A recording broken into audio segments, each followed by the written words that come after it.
యేసుక్రీస్తు వారు జన్మించకపోతే అసలు మరణించడానికి అవకాశం ఉండేదే కాదు.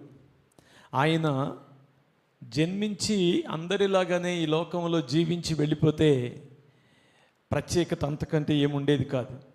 ఆయన మానవాళి కోసం జన్మించడం మాత్రమే కాదు, జీవించడం మాత్రమే కాదు, చనిపోవడం, తిరిగి లేవడం.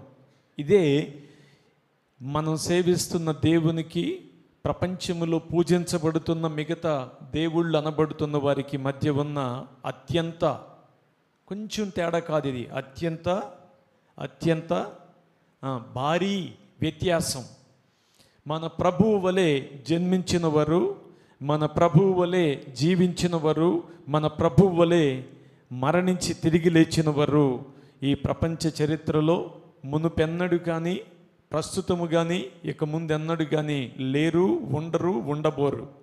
అందుకని మనం సేవిస్తున్న ప్రభువుని గురించి మనం సిగ్గుపడకుండా ధైర్యంగా ఈ భక్తి జీవితాలు జీవిస్తున్నాం.